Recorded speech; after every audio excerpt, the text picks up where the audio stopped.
we've kind of decided to attribute Brexit to Nigel Farage when, Boris Johnson was far more consequential. He was the most popular politician in the country at that time. If he hadn't joined the Leave campaign, then there's almost no way it would have happened. What are your feelings about Nigel Farage right now?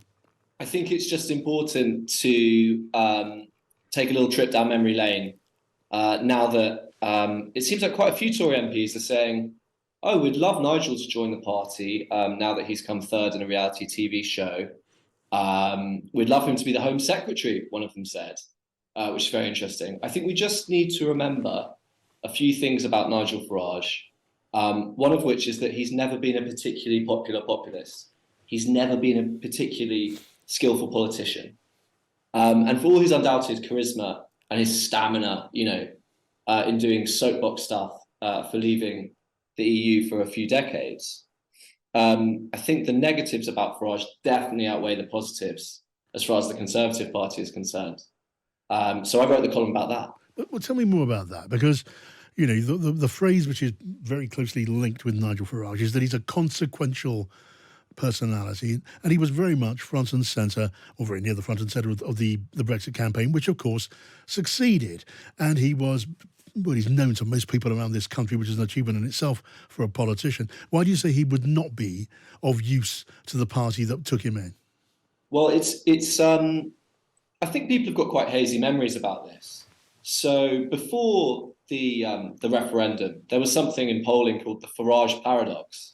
So whenever UKIP rose in the polls, and support for Farage rose in the polls, support for leaving the EU went down. If you look at the personal popularity ratings of any of the major leaders in 2016, of any of the major leaders of political parties, you'll see that Farage was the least popular among the general public. Less popular than Jeremy Corbyn, who wasn't exactly, everybody's favourite Islington Gandhi. And I think that Farage really benefited from a zeitgeist that you can see at play in Europe at that time. You can see it in America at that time. It's still going on. And I think Farage could easily have been replaced by, say, Sir James Goldsmith, if he had lived. Robert Kilroy Silk might have played the role that Farage had played. But he was actually a drag on the movement to leave the EU. He maybe forced the issue. But if you look at stuff that Cameron Osborne was saying before the referendum, Cameron says in his memoirs, for instance, that Farage wasn't part of his thinking for calling the referendum. He was actually worried that Labour might go to the public in 2015, calling for an EU referendum. So Farage has managed to build up this mystique as the man who made Brexit happen. And it is just frankly not true. Yes. Why did David Cameron then yield to the impulse against the wishes of people like George Osborne to have that referendum? Nigel Farage was very prominent at that time, as you know, and they seem to be appealing to quite a lot of Conservative voters and potential Conservative voters. You just don't buy that David Cameron was spooked into this by Farage and what he was doing. Look, I can't say I've discussed this with Lord Cameron of Chipping Norton, but I don't imagine he's the kind of person who was actually having sleepless nights about Nigel Farage. It doesn't really fit with what I understand his character to be. I imagine he found it quite irritating. And I imagine he found that wing of the Conservative Party, which Farage does appeal to, there's no doubt about that. I think quite nostalgic part of the Conservative Party and the more right-wing part of the Conservative Party. But I don't think he was really worried about Farage. I think if he'd been truly worried about Farage, and if none of those things I'd said about polling were true, then yeah, he may have actually been thinking about Farage. But it really has become quite overblown. And now Farage has been on I'm a Celebrity.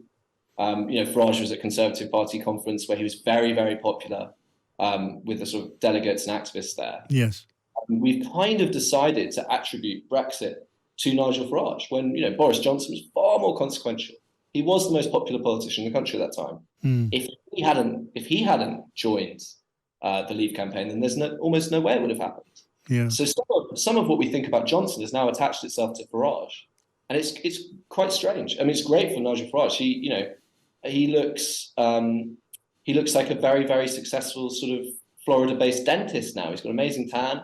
His teeth look good. He looks very healthy, and he's now the man who delivered Brexit. But again, it's just not true. Interesting argument. I mean, you say in your column you bumped into Nigel Farage at the Tory party conference. He was here, he was there, he was everywhere. And obviously that encounter did nothing to change your view. No, and I said, are you planning on going back to frontline politics? And he said, look at me. Do I look like I want to? And I thought, no, you look like you want to have 15 gin and tonics after a few rounds of golf. But having said that, the Conservative Party now is so weak. It's tearing itself apart in ways that are reminiscent of the 2018-2019 period, that maybe he will go back into politics. But if you look at the last time he was in frontline politics, he wasn't that popular. So he really shouldn't spook someone like Rishi Sunak. But people overreact to everything, don't they? So I imagine they will get spooked by it this time. Really interesting column.